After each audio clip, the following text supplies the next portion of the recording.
Awesome. I'm so glad to see you guys this morning. I've been gone all week at something called CIY Move for our high school students, and it was a lot of fun, and I look forward to the day, some of them are in the room, I look forward to the day where some of you guys can come join us. We have something coming up called Camp. How many of you guys ever been to camp before? Yeah, that's coming up in a couple weeks, so that's fun. And then if you want to go to a CIY conference, there's CIY Superstart and CIY Believe. That'll be for your age groups later in the school year. So be on the lookout for that information as it comes, because they're a lot of fun. And you get to grow with each other. You get to connect with the Lord in a way that you don't ordinarily get to. And it's just a lot of fun. So anyway, that's where I've been all week. I apologize if my throat is a little coarse or if I just stop randomly and start coughing up a lung, because we screamed a lot, so I don't have much of a voice. But man, let's get into it. We are in week 3 of What I Really Want. And the last couple weeks, we've just been talking about this idea of temptation, the reality that this is something that is real for all of us. We all face temptation. It's not something that's just like a 5th grade thing. It's not just an 8th grade thing. It's not just a high school thing. It's like a life thing. Adults face it. Your family faces it. Your friends face it. And this is a real struggle that people struggle with all the time. How many of you guys have ever wanted to do something that you did not want? Or like you wanted to do something that you knew you should not do? Like I'll give you an example. This week at CIY, they give instructions. It was on a campus that had some older buildings, and in those older buildings were like elevators that were kind of old, and they're like, there's a weight limit, like don't get like too many people crammed in there, because they were big elevators. He's like, don't fill them all the way up. They will get stuck. You'll get trapped in the elevator. Don't do it. The elevator will stop working. What did people immediately do? Test to see how many people could go into it before it breaks. So our elevator was broken several times throughout the week in our building because people, they scooted chairs and card tables in there and were just sitting in there to play cards so people couldn't use the elevator because they wanted to see how many people they could fit in it and do all kinds of activities in there before it broke down. And there's a big red button on the side right next to the elevator that says don't push. And you know, everybody that walked by that was like trying really hard not to push that button, right? When I was in your guys' age, I was like 5th or 6th grade. Where are my 5th and 6th graders at? That was lame. Where are my 5th and 6th graders at? There we go. I was in this age, and we were on vacation at a hotel, and there was a hotel pool, right? And so we were out there, we were swimming. It was like a sunset, so the sun was going down. It was kind of dark. I made some friends, and of course, what's on the pavement of the shallow end of the pool? Well, that one. What about the other one? No diving. So no running, no diving. I was always running, and I remember like some of the new friends I made, they were just kind of trying to dive without like hitting the bottom. You know, you kind of dive at an angle so you don't hurt yourself. Well, I knew I could do this, right? But I also knew I was a rule follower and knew that like you shouldn't dive where it's shallow, right? What's that woman who like jumped in at 17 and like got paralyzed, and now she does art, and she's super fantastic. I forget her name. Joni Eareckson? Is that right? Somebody Google that and check me up on it. But I'm pretty sure it's Joni Eareckson. I've seen her talk at a conference before. She's a good speaker too. Anyway, so diving into the shallow end. I waited until my mom was talking to some other mom and was looking away. I dove in, pulled it off, knew I could do it without hurting myself, and I come up out of the water, and my mom's standing there, and she goes, don't dive in the shallow end again. And that was it. I wasn't in trouble, but she saw me. It's like when something tells you not to do it, then there's something inside of all of us that thinks, well, why? Or I could though, right? When you guys were in elementary school, especially younger elementary school, you didn't really need to know the why from your parents a whole lot. Like sometimes you would ask why, but your parents would tell you to do something and you'd be like, okay, and then you just do it. But you get to be like middle school and high school, and your parents tell you to do something and you go, why? It's like you owe me an explanation. I'm old enough to figure this out now. Why must I do this, right? You guys, you're laughing because you know it's true. You've gotten to this age where you can understand the why and the why you don't want to. And so it's just, what I really want is autonomy. What I really want is independence. And what I really want is sometimes to just give in to temptation, just a little, right? It's something we all face, we all struggle with. And so as we've been talking about temptation the last couple weeks, let me just redefine it for those of you who've forgotten or maybe who were sleeping last time we talked about this. But temptation is just wanting to do something that may not be best for us, right? So let's do a little poll right here, okay? This is, just before we do this, this is really serious. This is a judgment-free zone, and nobody will be judging you based on your answers of said polling. Make sense? We all good? Okay. Here we go. Raise your hand if you've been tempted to throw away a bag of Starburst when you run out of the pink. Because the pink's the best, right? A certain color. What's your color? Orange. Oh, see, I leave all of those. I don't eat the oranges. All right, okay, how about this one? How many of you have ever been tempted to eat a whole sleeve of Oreos? Oh, yeah. Yeah. It's like, how can you not? Sometimes you don't even think it doesn't register as a temptation because you just look down, they're gone, and they're like, what happened? And you look in the mirror and you've got cookies all over your face and in your fingers, and you're like, what have I done? I was just watching TV, and all of a sudden the Oreos were gone. How many of you have been tempted to shove all your dirty clothes under the bed when your parents asked if you cleaned your room instead of like in the laundry like it's supposed to be? Like you cram everything that's clutter, like, and then hide it with the bed skirt so nobody sees it, and throw it in the closet and hope that nobody opens it. I was the king of that. How about you've been tempted to gossip about the new student at school? Oh, did you hear about what they did? Did you hear about where they came from, what happened in that school? How many of you have been tempted to take a cheap shot on the player from the other team? There was a little bit of some ultimate frisbee drama that happened at CIY this last week, and some body checking was going on. They worked it out afterwards. It's all good. How have you been tempted to swear or tell jokes that aren't kind? Yep. How many of you have been tempted to get answers from the test from somebody who's already taken it? They took the test and you're like, hey, so remember judgment-free zone? Like, did they ask this question on the test? Remind me what the answer was, right? How many of you have been tempted to tell a lie to your parents? How many of y'all gave into that temptation? We got an honest person here, more than once. How many of you guys have been tempted to sneak out of the house at night? Hands straight up in the air from yours truly, small group leader. See, you're not alone, no judgment in here. How many of you guys have been tempted to steal clothing or shoes from a store because you couldn't afford it? Ooh. I know someone who would. See, the reality is temptation wouldn't be tempting if it just weren't so tempting, right? Temptation just wouldn't be tempting if it wasn't so tempting. But the reality is temptation is pretty dang tempting. So sometimes we give in to it. Sometimes we're tempted to give in to things that we know are not best for us. So why do we want to do things even though we know it's wrong? I have a suspicion about some of you. I think some of us do it because we're afraid of not doing it. FOMO. Fear of missing out. How many of you guys have been around a group of friends and they wanted to do something that you knew you probably shouldn't participate in, but you're like maybe watch that show on Netflix that you know you're probably not supposed to be watching, or that your parents probably wouldn't approve of, or you just decide to willfully neglect to look up what's in it so that you can claim ignorance. Oh, I didn't know it was going to be so bad, right? It's the reality. I think maybe some of you, you've given into temptation, doing something that you know is wrong because you were afraid of missing out. Or maybe we make the choice because honestly, we don't see what the big deal is. Other people do it. They lived. What's the big deal if I contribute, if I get involved, if I start doing this? Or maybe we do it because we feel like we should be able to do it. Not only is it not a big deal, but the people who tell me I shouldn't do it are wrong. Right? I think that's a reason sometimes we give in to doing things that we know might be wrong. Or maybe we give in to temptation because honestly we just don't know how to fight against it strong enough. We know we shouldn't. We don't want to do it, but we keep finding ourselves doing it. We keep finding the Oreo sleeve wrapper on the floor, and we wake up after falling asleep on the couch at like 3 in the morning, and we're like, I know it's summer, but man, I got to get healthier again. I know I don't have school the next day, but what is going on, right? All this temptation stuff is difficult, and it's something that we all wrestle with all the time. So again, no judgment in here, because this is life. This is life, not even as a Christian. Even if you're not a Christian, temptation is real, because there's all kinds of things that all of us have restrictions about that we can't do. So it's difficult, I get it, but what's encouraging is we have a New Testament example of the way an Apostle Paul addresses this.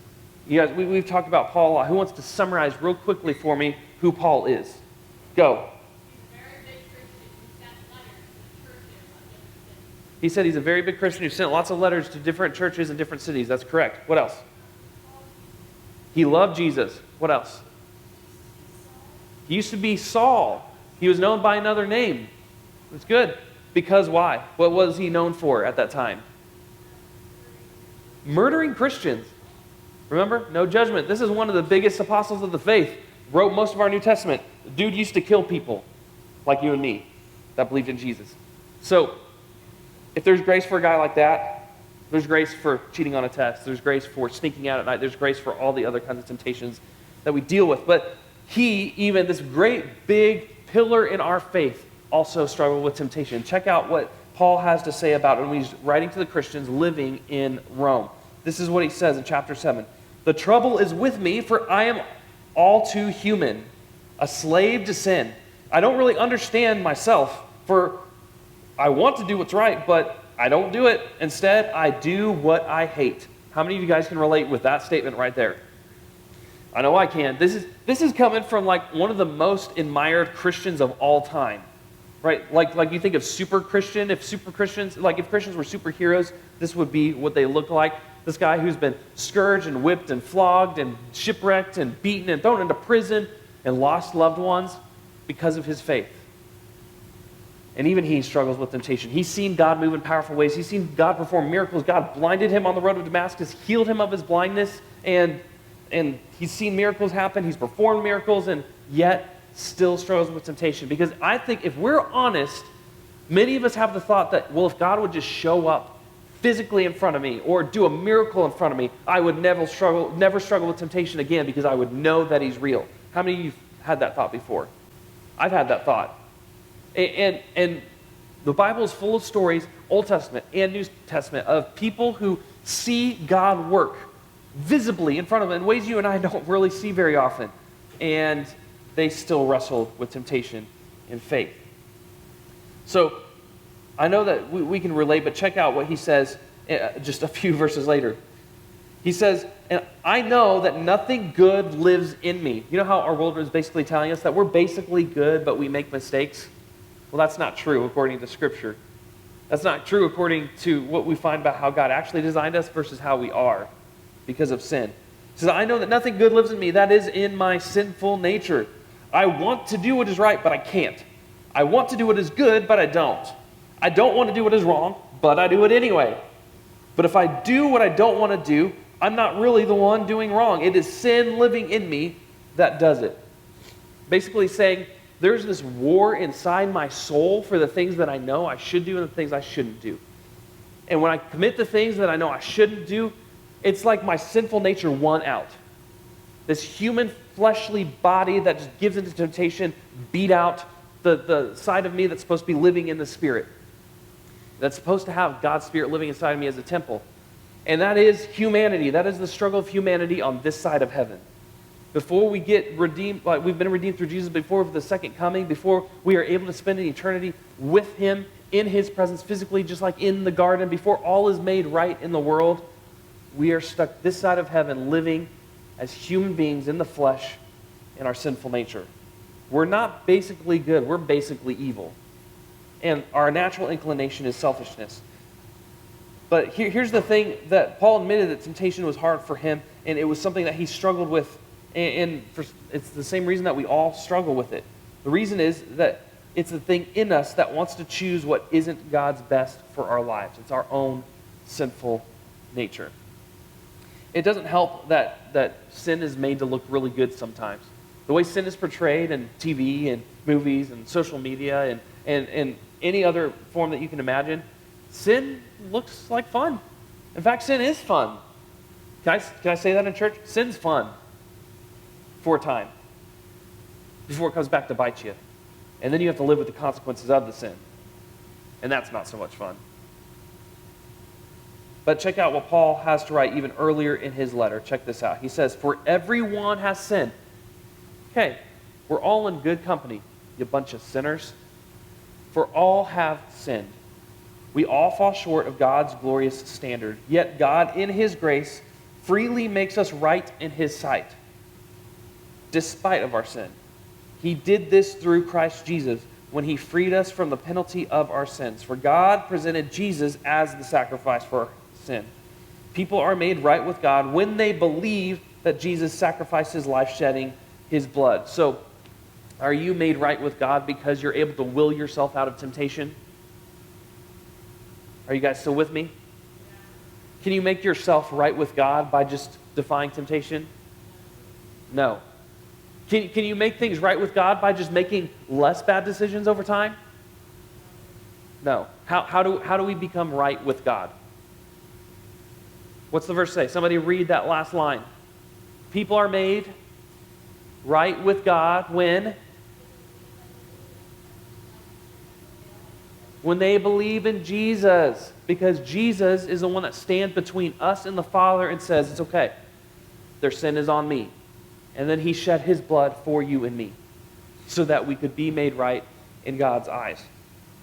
I think often we think that the opposite of giving into temptation is being good. How many of you would say that's like the opposite of giving into temptation is being good? That's the way we look at it. I think we think that, but the opposite of temptation is trusting in God for what is good for you. Because remember, temptation is really an issue of trust. Does God know what is best for me, or do I know what's best for me? And when we give into temptation, we think, I know what's best for me. But the opposite of that is trusting that God knows what is best for us. Does that make sense? The opposite of temptation is not just being good. The opposite of temptation is so much deeper and richer than that. It is trusting that God knows what is good for you. And the reality is that Jesus helps us when we are tempted. You are not alone in your sin, and you're not alone in grace either. Jesus is with us, and he helps us when we're tempted. So, how? First off, we have to admit that the struggle is real for us. I think many of us live in denial, because if we were to even say that we're struggling with sin out loud, it would just make it that much more real in our lives. But we have to admit that the struggle is real for us. But number two, we have to ask for help. That comes shortly after admitting that something's wrong with us, that we're struggling with something. And when we ask for help and we receive that help, guess what? Temptation's hold on your life gets weaker, not stronger. And you actually have a chance of overcoming it more often when you have help. So lean into your small group, lean into the people that care about you in your life that are also following Jesus, the people who have gone before you and can mentor you into how to escape temptation. I struggled with temptation a lot when I was younger, and the reason I was able to get out of it was because I sought help from people older than me and wiser than me that was able to help walk me through and show me what steps I needed to take and have grace for me. Number three, give grace to the people around you. You know, the people that bully you in the school hallways, the people that are mean on social media, the people that are just, the teachers that get on your nerves, the coaches that you think are too harsh. All the people that you think don't deserve grace do, because you've been given grace when you don't deserve grace. And so give grace to the people around you. That will help you tremendously. You might think, what does that have to do with me fighting temptation? Well, when you give grace, you are more likely to receive grace. We play this shame game in our heads where we're like, well, I'm not good enough. God couldn't, I don't deserve his grace because of what I've done. And that's true. But that's why we have Jesus. And as long as we're playing the shame game in our head, it's harder to give grace to the people around us. But if we give grace to the people around us, it models how God gives grace to us. And it will help us and motivate us to stay out of temptation. 4 is trust God's heart towards you. He's not here to rob you of freedom. He's here to give you freedom. He's here to make you more complete in him. So trust that he actually knows what's best for you rather than your own flawed, human, fleshly, sinful experience. Because that's the temptation. So Jesus helps us when we're tempted. So as you guys get ready to go to your groups, you got about 15 minutes left, and I want you to think about, I'm going to ask a really tough question of you. Okay? You don't have to be honest in front of everybody, but I would like you to be honest with somebody. What's one thing, one temptation that you're struggling to beat? What's one temptation that you're struggling to beat? Again, no judgment in this room. You're not going to say anything that's really going to surprise any of the leaders. You're not going to say anything that the rest of your peers haven't struggled with. But what's one temptation that you've been struggling to beat? Think about that question. I'm going to pray for you guys, and we'll wrap up our time in your small groups.